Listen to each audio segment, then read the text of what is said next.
Fala galera, a professora Tabita aqui, começando mais uma aula de biologia com vocês, nossos queridíssimos estudantes do primeiro ano da mediação tecnológica. Sabemos que vocês estão aí por todos os nossos 4 cantos maravilhosos do nosso estado de Rondônia e na aula de hoje, que é a nossa aula 39.1, nós vamos aprofundar um pouquinho na questão do desenvolvimento humano, tudo bem? Não tem como a gente abordar o desenvolvimento de cada organismo vivo, né? Infelizmente, né? Seria até legal, mas não tem como. E aí, então, a gente foca no desenvolvimento do feto, no desenvolvimento do ser humano. Tudo bem? Aula 39.1, vamos lá para o nosso material. A gente, então, vai falar sobre desenvolvimento embrionário parte 2, porque vocês já viram a parte 1, tá?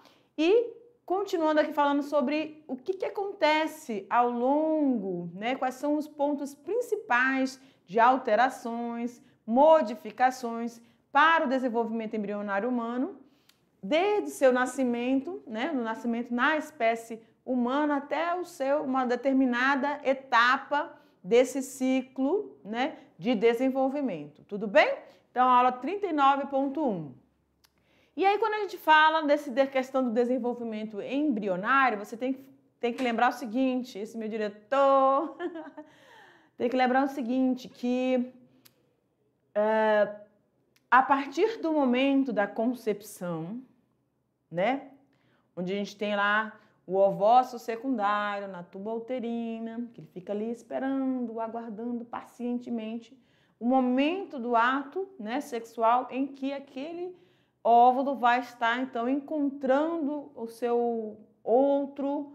a sua outra parte, né? Vamos dizer assim, que é, na verdade, o núcleo contido ali no espermatozoide, certo? A gente viu lá que são, de acordo com a espermatogênese e ovogênese, você tem aí a formação de células haploides, não é? O processo de meiose, a meiose 2.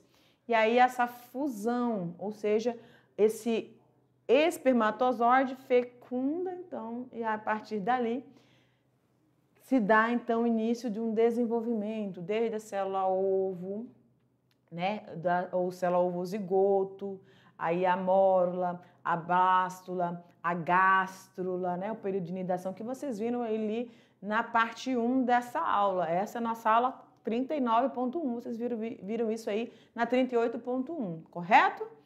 E aí a gente agora vai dar continuidade. Então, o bebê está se desenvolvendo. Quais são as mudanças que vão estar ocorrendo, então, com esse bebê, né? Que se chama ali embrião, depois feto. E aí o bebê já prestes a nascer. Aqui a gente já tem um desenvolvimento, assim, quase, né, nos últimos instantes ali, né? O bebê já está todo formadinho, a gente consegue visualizar. Mas durante essa aula você vai ver que a gente era uma coisinha totalmente disforme. Mesmo assim, Deus olhou com aqueles olhinhos dele e disse assim, eu vou fazer aqui uma belíssima concepção, um ser humano extraordinário. Quem é esse ser extraordinário? Você. Tá bom? Você. Nós somos, né, extraordinários, porque a gente é criatura de Deus. Então, vamos lá? Continuando aqui. Pode abrir para mim, diretor? Desenvolvimento embrionário, tudo se inicia, então, no momento da fertilização, ou seja, aquele encontro do espermatozoide, correto? Como a gente estava ali mostrando para vocês, do espermatozoide com o ovócito secundário. Apesar de serem desproporcionais em tamanho, né, o espermatozoide e o ovócito secundário, ambos possuem suas unidades celulares, correto? Você não pode esquecer isso. E eles possuem um núcleo.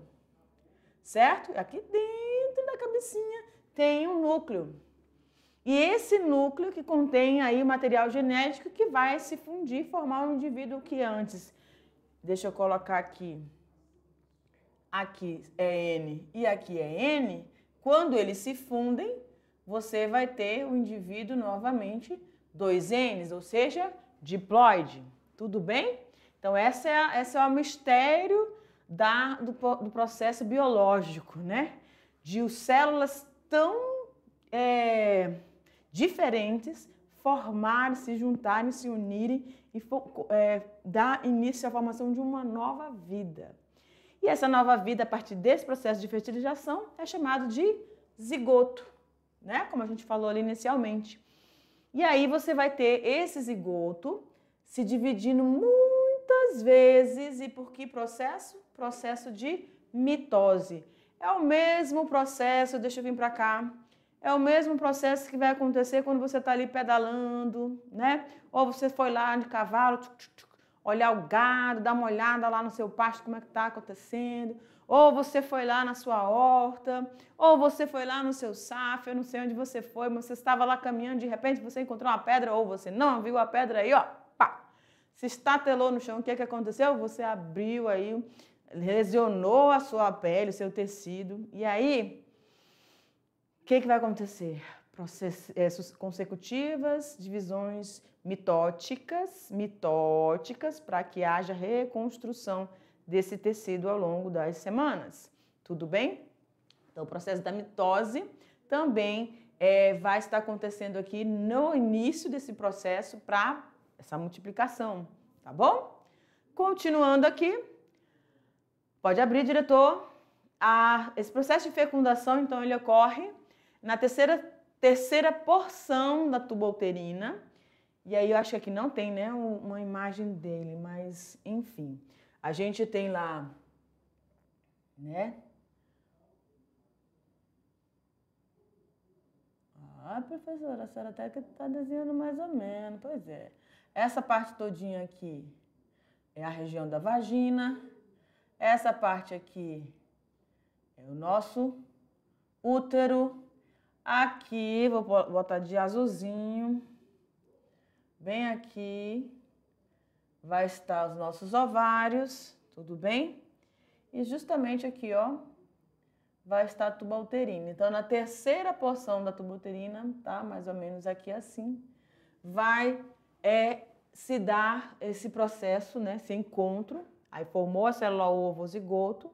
E aí ele vai começar a sofrer essas multiplicações e aproximadamente 3 dias após a fecundação, essas sucessivas divisões vão ser chamadas de mórula, né? Que vai apresentar aí um total de 16. Era uma, foi para 2, foi para 4, e assim sucessivamente. E com todo esse processo de divisão, ele vai, na verdade, se caminhando para o útero. Então, ele vai sair daqui para chegar aqui e ali ele vai acontecer o processo chamado de nidação, mas vocês já vão visualizar isso. Então, o que eu quero que vocês visualizem aqui nessa imagem, vou colocar como imagem A, tá?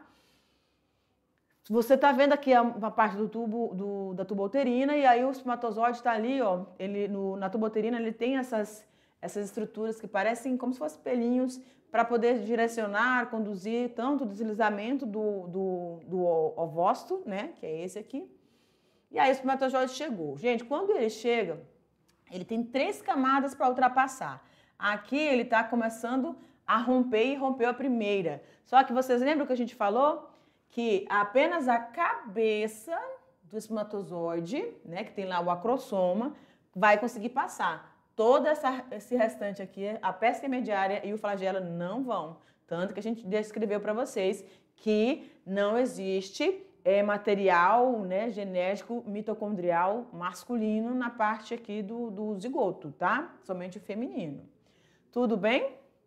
Como assim, professor? Vocês lembram que tanto o espermatozoide quanto o óvulo eles são unidades celulares. Então, é uma célula normal, com todas as estruturas de uma célula eucariótica, tá bom? Então, tem mitocôndrias. Continuando aqui, o zigoto sofre várias mitoses, ocorrendo assim a diferenciação e a sua especialização. Gente, é a mágica da vida, tá? É a mágica da vida. Então, lá vem a Tabita filosofation. Ó, quando você estiver assim, cabisbaixa, abatido, triste, você chegou nessa sala, você não está muito legal, não está muito fim de papo. Você sentou nessa cadeira, cumprimentou sua professora ou professor presencial, sentou nessa cadeira, cumprimentou o colega do lado, na frente, beleza. Faz a sua política da boa vizinhança. Fica sussa aí no seu cantinho. Mas se tiver o coraçãozinho apertado, doendo, dolorido, você diz assim, poxa vida, eu sou um milagre.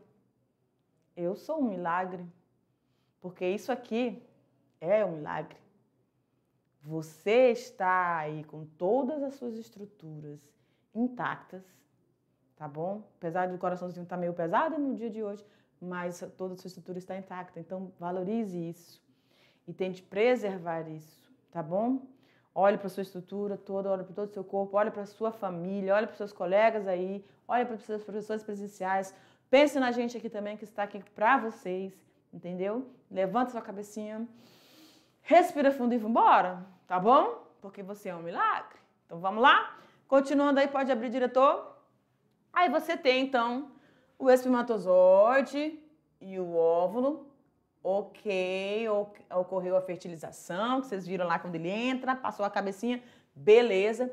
Aí a gente tem um conjunto de unidades celulares. Gente, isso aqui é maravilhoso, porque a biotecnologia já sabe disso.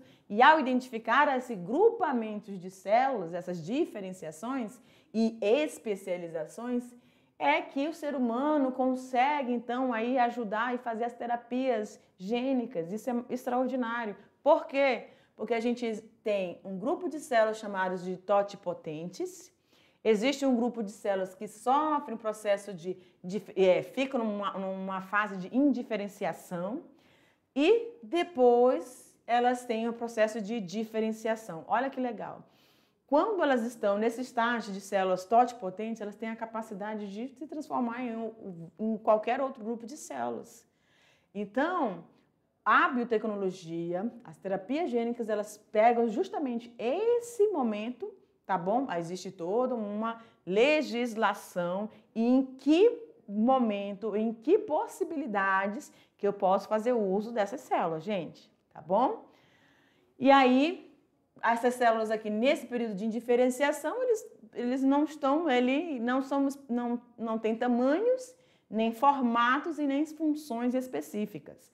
Mas, a partir do momento que elas se diferenciam, aí sim, elas vão compor um órgão, um sistema e vão dar uma funcionalidade para esse órgão a partir da sua forma e da sua função. A gente tem aqui, ó, glóbulos brancos, que a gente sabe que são as nossas células de defesa, as nossas hemácias que transportam tanto o oxigênio quanto os nutrientes, células de glândulas que fazem a secreção, né? Células nervosas, células da pele, células do músculo, célula do osso, gente, osteócitos, lembram? Osteoblastos, não sei se vocês já viram, vocês não vão ver, mas a gente trabalha isso aqui. E células do tecido conjuntivo, tá? Então, depois que essas células passaram dessa célula totipotente, onde elas podem sofrerem dessa diferenciação, ainda não passaram por esse processo aqui, elas têm essa capacidade, né? De se diferenciarem ali, tá bom? Então, o processo da fecundação, a partir desse processo da fecundação, então, enquanto ela está se dividindo, se transformando ali, ó, tá aqui a sequência, né? Tá vendo aqui o ovócito secundário? Vocês estão vendo que tem vários espermatozoides ali próximos? Perfeito. Agora, vai ter um que vai conseguir ultrapassar a zona pelúcida, aí a segunda e a terceira, a primeira e a segunda camada. Aí fundiu os dois núcleos e formou a célula ovozigoto. E aí ela começa a dividir em dois, até formar a blástula, a mórula, perdão, com os 16 unidades celulares. Continua sendo um organismo, continua sendo aquilo que vai originar, na verdade, o organismo, tá bom? E aí, durante esse processo de divisão, ele tá aqui, ó, caminhando, percorrendo, tá bom? Até que ocorra, então, essa fixação. E agora, lá no útero, nessa região do endométrio, que é o revestimento do útero, você tem a formação do blastocisto. E aí ele se implanta. E nessa implantação do blastocisto, eu tenho a nidação. Tudo bem? Então, a gente está bem assim, lentozinho para você conseguir aí assimilar todo esse processo, porque a aula é sobre esse desenvolvimento, tá bom? Então, Tá aí, aqui é a parte do útero já, tá bom? Ele já tá vindo, se fixando ali, ó. Aí de 5 a 6 dias, o blastocisto entra na cavidade uterina, tudo bem? Olha como é que vai mudando, gente. Parece uma verruga, né? Quando a gente olha isso aqui. Isso aqui é para uma microscopia eletrônica, então você consegue ver todos os passos a passos. No 8º dia, o embrião, então, recém-formado, vai se anexar à parede do útero, tá bom? É o momento da implantação, é o momento da nidação. Na 3ª semana, há o aparecimento da linha primitiva. Então, deixa eu vir para cá. Quando começou-se a estudar a embriologia, que a gente chama, isso aqui tudo a gente chama de embriologia, que é o desenvolvimento do embrião após o processo de fecundação, tá bom? Então, a embriologia, quando ela foi avançando, e para ter todo esse conhecimento, gente, lógico que partiu de alguma amostra, partiu de alguma abertura para poder identificar ultrassons, enfim, para poder acompanhar todas essas etapas que hoje nós conhecemos e fica aí nos livros didáticos, tá bom? Dentro dos cursos da faculdade também. Mas, então, teve todo esse conhecimento e aí, ó, eles foram identificando, dando nomes a cada surgimento, cada novidade que vinha surgindo a partir de dias, né, na verdade, e aí depois de um determinado tempo você começa a contar por semanas, tudo bem? E aí surge então na 3ª semana a linha primitiva, que é o desenvolvimento da notocorda. Então a notocorda é o centro ali, né? É como se fosse o eixo de um organismo, tá? Isso vai estar presente em todos os organismos vivos, né? Vertebrados ali. Aí, mais tarde, será circundada pelas vértebras, são substituídas. Então, a gente está falando de organismos vertebrados, tá bom? Lá, quando a gente trabalha com os peixes, a gente tem lá os anfiocos, que aí existem aqueles que não têm essa estrutura, não desenvolvem vértebras, tá bom? Mas aqui a gente está falando do quê? Do nosso desenvolvimento humano, tá bom?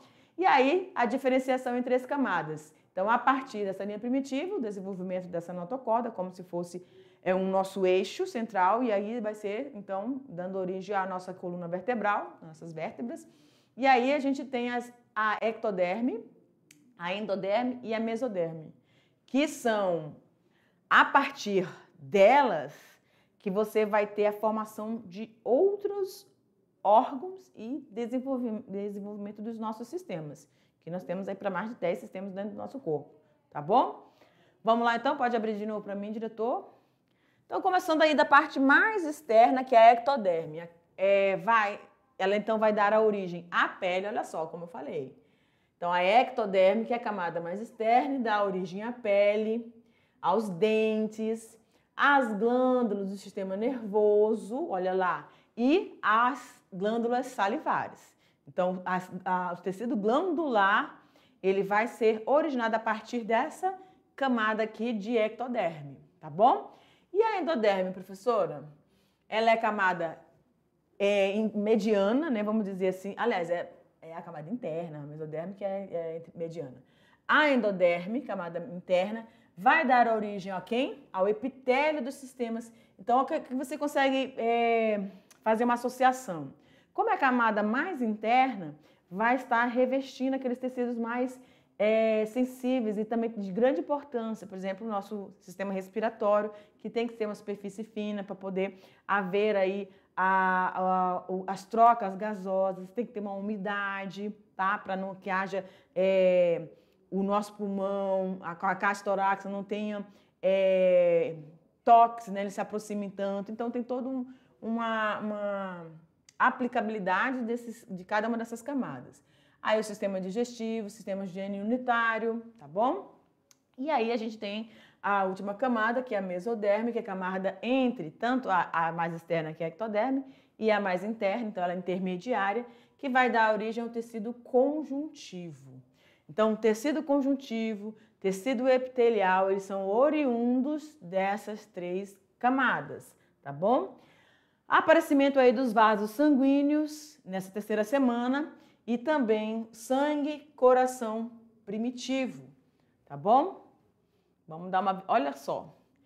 tem como dizer, gente, tem como dizer que isso aqui é você aí que está sentadinho na sala, olhando para essa aula agora? Pois é, isso aqui é o desenvolvimento de 18º dias, onde o coração ele começa a funcionar e aí o embrião ainda não tem esqueleto, tá bom? Tem apenas a linha primitiva que vai dar a origem à notocorda e aí depois vai começar a se formar e vai começar a ganhar forma, de fato, como nós somos, tá bom? Olha lá. Na 4ª semana... Ah, tá, isso aqui é o desenvolvimento dele na 4ª semana, tá bom? Cordão umbilical ali, placenta, beleza. Na 4ª semana tem 0,4 a 0,5 centímetros de comprimento, muito pequenininho, pesa 0,4 gramas, gente. Tem um formato de C, fica como se, né? Isso aqui é para a maioria dos seres vivos, tá? Eles têm esse formatozinho de C mesmo. Aí é tanto que quando determinado período desse desenvolvimento, você não consegue diferenciar muito ser humano de um outro mamífero, de um réptil, que eles são realmente muito parecidos. As 3 camadas germinativas, o tecido endoderme, ectoderme e mesoderme, diferenciam-se nos vários tecidos e órgãos, como a gente discriminou ali no slide anterior. Aí aparecem os botões, que vão formar os pulmõezinhos, aparece o tubo neural, está em destaque justamente porque o que vai dar ênfase, né, nessas diferenciações. Então, pulmões aparece, o coraçãozinho já apareceu lá anteriormente. Aí vem o tubo neural, que vai dar origem ao sistema nervoso, né? Então, a linha primitiva, a notocorda e notocorda, as vértebras. E aqui, tubo neural, dando início, então, ao sistema nervoso central, em que inclui o encéfalo e a medula espinal. E a crista neural, tá? Que vai desenvolver, então, o sistema nervoso periférico, tá bom? Então, tubo neural central, sistema nervoso central, que a gente chama de CNC. E a crista neural, sistema nervoso periférico, perfeito? Aparecem os olhinhos e os ouvidos sob a forma de um vaso óptico, tá? Que é mais ou menos isso aqui. Então, realmente, parece um... Aqui, ó, a gente consegue visualizar aí as cavidades, né? Boca. Professora do céu! Sério que isso aí era eu? É, diretor. Tem gente que diz assim, mas você é feio, é porque tu não sabe como eu era antes. Ó, mas é um milagre, gente, porque tudo isso aqui, ó, parece que tá tudo junto, né? Na verdade, eles têm comunicação, né? Nosso sistema, o olfato, com o paladar, tá tudo aqui conectado internamente, tanto que você, às vezes, toma um remédio, às vezes até colírio, você sente na boca, né? Ou no nariz, você sente tudo. Então, tá tudo conectadinho, tá bom? Por isso que quando a gente tem sinusite, fica com aquele estágio, assim, bem dolorido, tá tudo inflamado, porque as vias tá tudo entupida, né? Tudo bem? Continuando aqui. 40 dias agora do processo de formação. Beleza, a gente tá vendo a placenta bem legal, o cordão umbilical e o bebê aqui, já o Czinho, já com o olhinho aqui, parece ali formando o bracinho, né? Os pezinhos, tá? E os órgãos internos, o sistema digestório, enfim. Aí 40 dias, células embrionárias dão origem à nossa placenta, ok? Na 8ª semana, de 2,5 a 3 centímetros de comprimento, agora com 2 gramas. Grande, né? Ah, caramba, só que não. Consegue-se identificar os olhos, pavilhão auricular, nariz, a boca. E há uma distinção clara entre os membros superiores e inferiores, que foi o que eu apontei ali para vocês. O nariz, ele é achatadinho mesmo, tá? E os olhos muito afastados. Olha aqui. Olha isso, tá? Isso aqui, os olhos, o nariz e o ouvido e a boca, né? Parece que tá tudo misturado, junto e misturado. Ok. A 8ª semana apresenta dedos, apresenta já outro órgão que é o fígado, muito importante para o processo metabólico ali, né? Desenvolve-se então as vilosidades intestinais, os intestinos enrolam-se dentro do cordão umbilical. Aparecem os primeiros sinais de ossificação, então até então não tinha nada disso, por isso que está todo ali flexível, ele vai começando a pegar um contorno, né, diferente. Feto já possui algum movimento, então a mamãe já vai conseguir sentir, né, alguns tremorizinhos, algum movimento, né, e quando é uma sensação extraordinária, né, que quando você sente o primeiro, você sabe que está grávida, a partir do momento que você sabe que está grávida, você quer fazer uma conexão, você quer se ligar ali com o seu bebê, né, e aí quando ele dá o primeiro movimento, né, você fica louca de alegria. Toda a família, né? Mas mais a mãe que está sentindo, né? Só a mãe para poder sentir isso aí. E é muito bom. Então, algum movimento, os músculos do tronco, membros e a cabeça estão já definidos. Os vasos sanguíneos principais já são idênticos aos que serão no final da sua formação.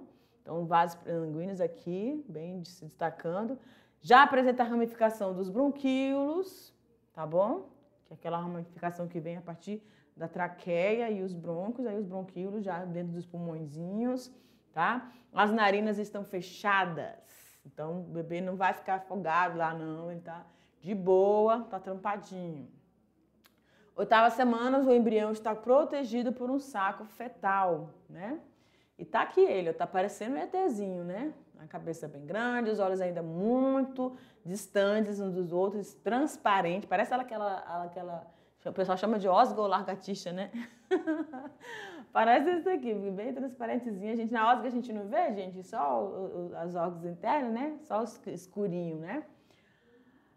Na 9ª semana não se consegue identificar o sexo do bebê ainda. Aí é aquela luta, né? Tem gente que gosta de ter surpresa mesmo, compra todo material de unissex, mas já eu queria saber mesmo e quando eu soube foi uma alegria, né?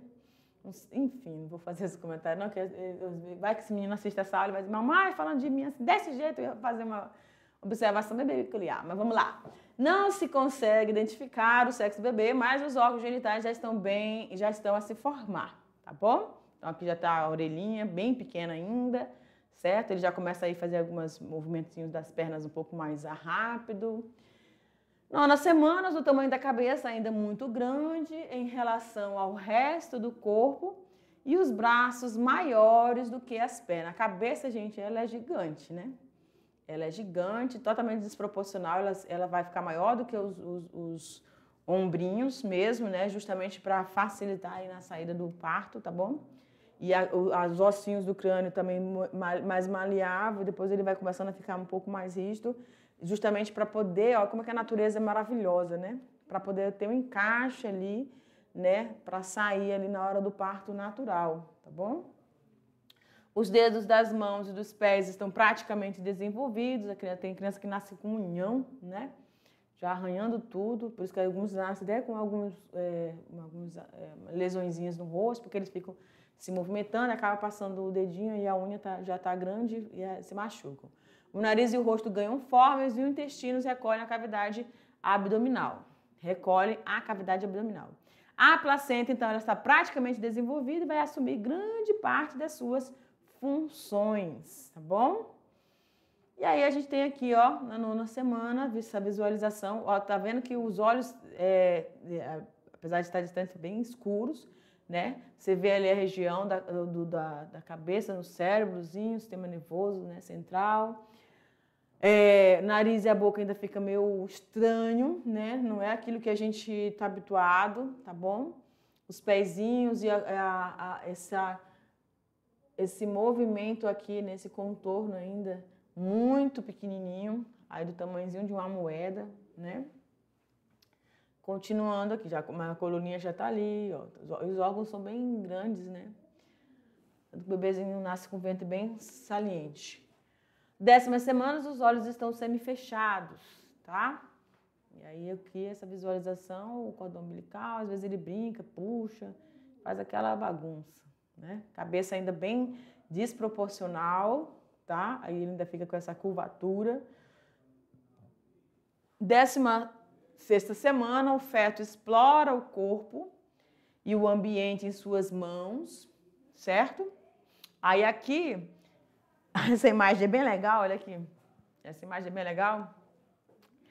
Quando eu estava grávida, eu lembro dessa expressão, né, do cara que foi fazer a ultrassom, porque eu senti, eu tive alguns probleminhas, algumas complicações. E aí eu falei, não, eu quero ver se ele tá bem, né? Quero ver se ele tá bem. Aí quando ele botou aquele negócio de gel lá, aquele gelzinho, botou aqui pra ver o João Guilherme, meu filho. Aí ele, nossa, o menino vai ser um jogador, porque ele deu um chutão assim, que ele viu mais ou menos essa imagem aí, né? Um pedala Robinho no aparelho do ultrassom. Sai daqui. Então ele já tem toda essa movimentação, e a mãe, e nesse período, bem próximo já 32 dias, né, de gestação aí, semana de gestação, você tem uma sobrecarga, né, para a mãe, porque o peso do bebê já está bem grande, e aí dá esse problema na coluna, um cansaço, e né, a atenção, o maior foco de atenção já melhorou porque os 3 primeiros meses de gestação são os períodos mais preocupantes, né, na questão de você levar um susto, de você levar um tombo, né, escorregar no banheiro, então todo cuidado é pouco nesses 3 primeiros meses de vida, né, que foi justamente o período que eu tive esses problemas, tá? Mas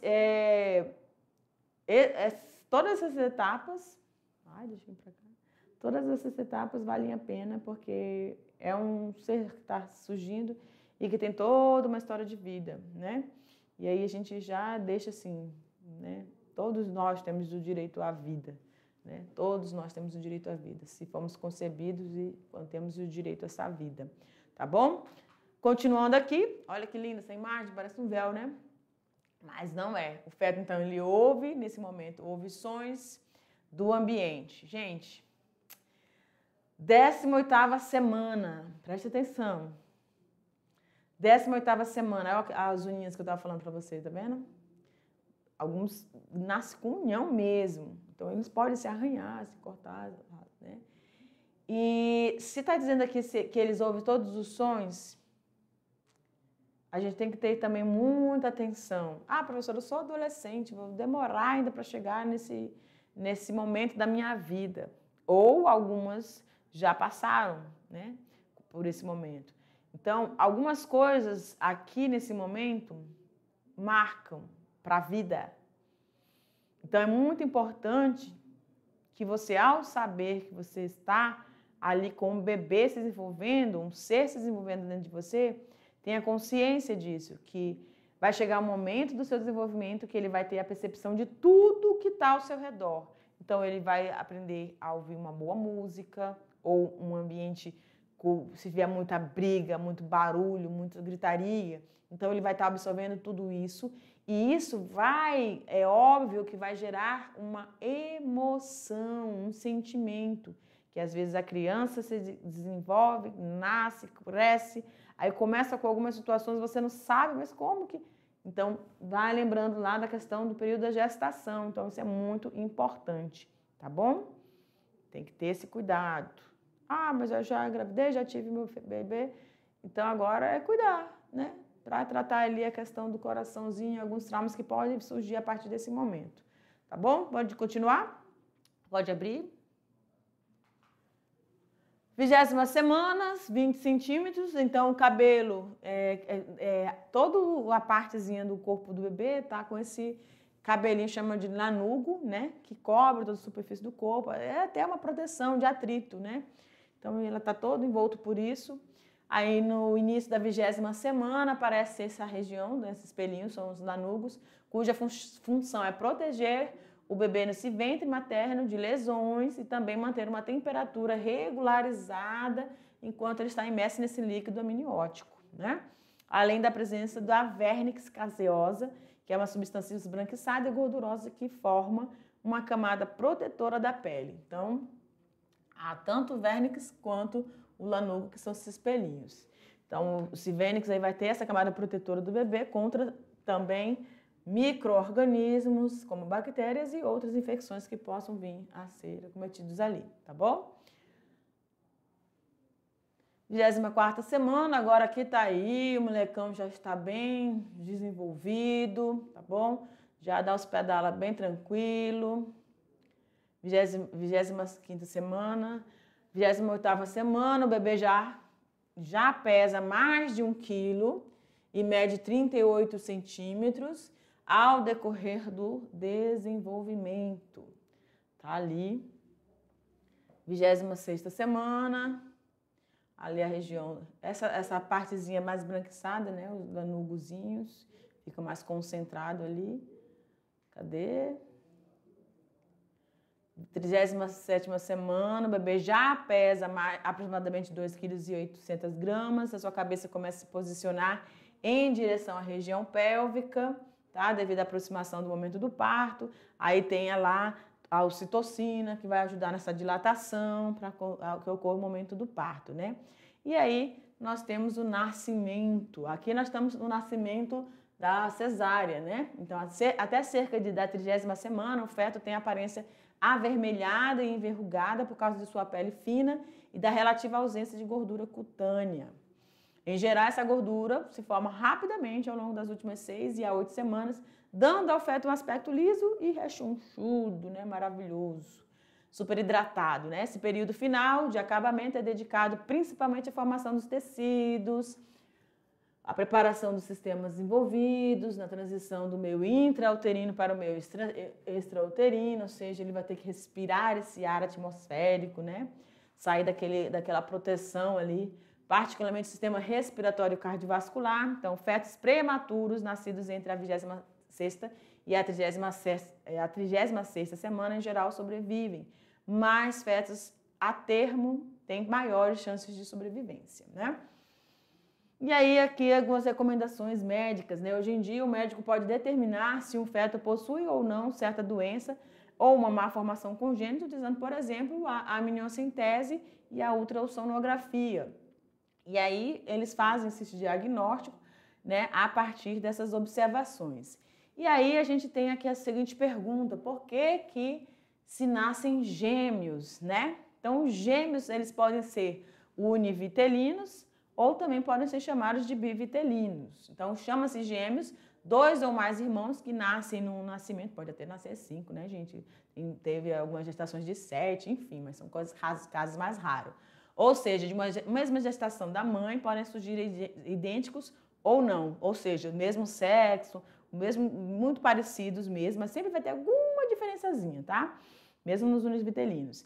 Existem aí 2 formas de nascer esses gêmeos, né? Os gêmeos fraternos ou dizigóticos ou multivitelinos, ou seja, são formados a partir de 2 óvulos, tá? Nesse caso, são produzidos os ovócitos secundários que são fecundados, formam assim os embriões. Então, a gente falou para vocês que mensalmente um óvulo é eliminado, ou seja, o processo de ovulação, mas em casos raros pode acontecer da mulher ter a liberação de 2 ovócitos secundários. E aí, cada um desses é ser fecundado por um espermatozoide. Por isso que eles podem nascer um menino e uma menina, né? E aqui no caso, uma menina loura e uma menina de cabelo castanho escuro, tá bom? E aí a gente também tem os gêmeos idênticos, que aí é o processo que você vai ter de fecundação de um espermatozoide fecunda um ovócito secundário, só que no momento da divisão, no início dessa divisão lá que começa a mórula, antes de chegar nas 16, na primeira divisão multiplicou 2, elas já se separam, formando cada um bebê. Tudo bem? Esses são gêmeos univitelinos. Galera, é isso aí, a gente vai encerrando aqui mais uma aula de biologia e a gente se vê na nossa revisão. Tchau, tchau!